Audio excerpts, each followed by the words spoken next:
Why Mosquitoes Buzz in People's Ears. A West African Tale, retold by Verna Ardema. Pictures by Leo and Diane Dillon. One morning, a mosquito saw an iguana drinking at a waterhole.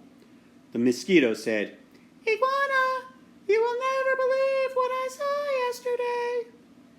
"Try me," said the iguana. The mosquito said, "I saw a farmer digging yams that were almost as big as I am." "What's a mosquito compared to a yam?" snapped the iguana grumpily. "I would rather be deaf than listen to such nonsense." Then he stuck 2 sticks in his ears and went off, mack, mack, mack, mack, mack, through the reeds. Iguana was still grumbling to himself when he happened to pass by a python. The big snake raised his head and said, "Good morning, Iguana."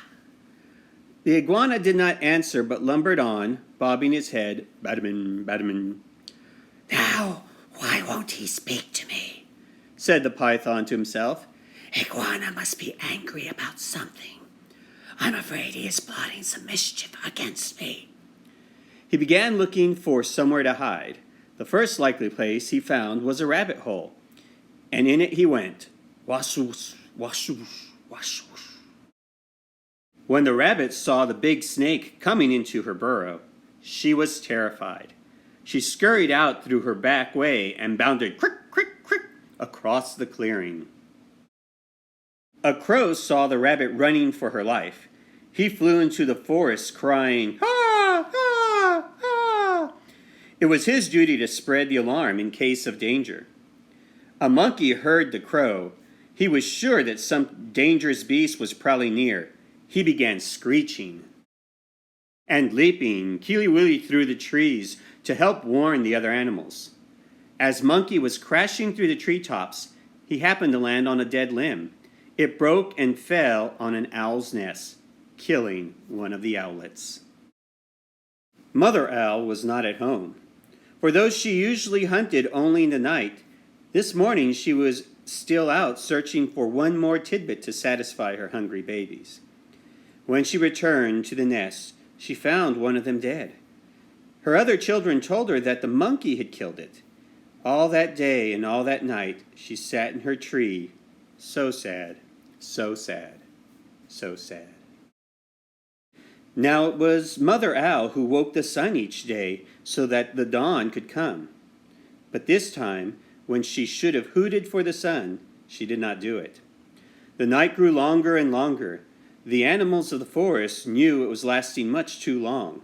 They feared that the sun would never come back. At last, King Lion called a meeting of the animals.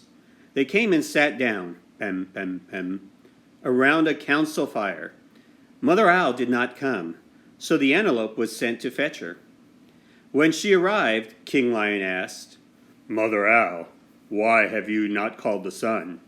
The night has lasted long, long, long, and everyone is worried." Mother Owl said, "Monkey killed one of my owlets. Because of that, I cannot bear to wake the sun." The king said to the gathered animals, "Did you hear? It was the monkey who killed the owlet, and now Mother Owl won't wake the sun so that the day can come." Then King Lion called the monkey. He came before him nervously, glancing from side to side. Rim, rim, rim, rim. "Monkey," said the king, "why did you kill one of Mother Owl's babies?" "Oh, king," said the monkey, "it was the crow's fault. He was calling and calling to warn us of danger, and I went leaping through the trees to help. A limb broke under me, and it fell, onto the owl's nest."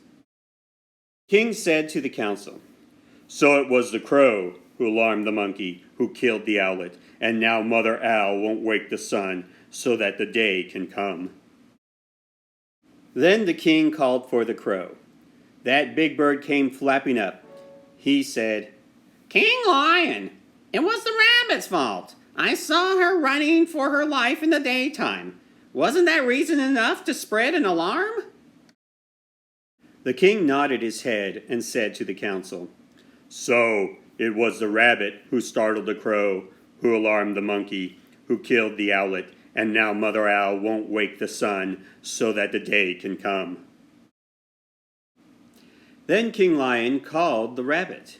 The timid little creature stood before him, one trembling paw drawn up uncertainly.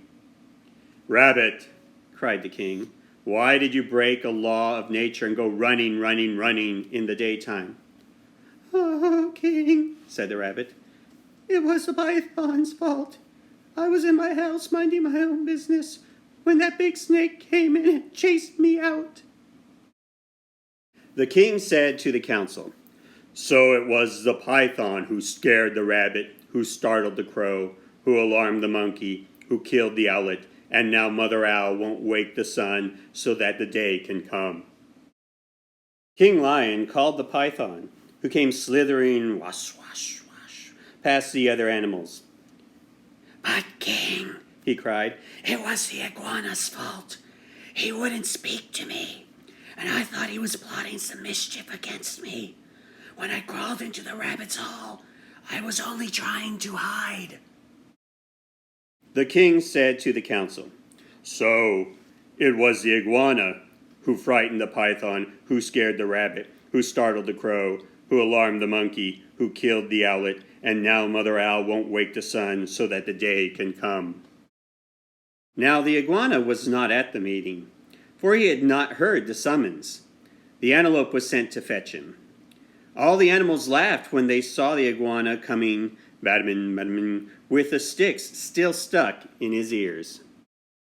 King Lion pulled out the sticks. Then he asked, "Iguana, what evil have you been plotting against the python?" "None at all," cried the iguana. "Python is my friend." "Then why wouldn't you say good morning to me?" demanded the snake. "I didn't hear you, or even see you," said the iguana. "Mosquito told me such a big lie. I couldn't bear to listen to it, so I put sticks in my ears." "Ha, ha, ha," laughed the lion. "So that's why you had sticks in your ears?" "Yes," said the iguana. "It was the mosquito's fault." King Lion said to the council, "So it was the mosquito who annoyed the iguana, who frightened the python, who scared the rabbit, who startled the crow, who alarmed the monkey, who killed the owlet, and now Mother Owl won't wake the sun so that the day can come." "Punish the mosquito! Punish the mosquito!" cried all the animals. When Mother Owl heard that, she was satisfied. She turned her head toward the east and hooted, "Hoo! Hoo! Hoo!" and the sun came up. Meanwhile, the mosquito had listened to all of it from a nearby bush. She crept under a curly leaf, and was never found and brought before the council. But because of this, the mosquito has a guilty conscience. To this day, she goes about whining in people's ears.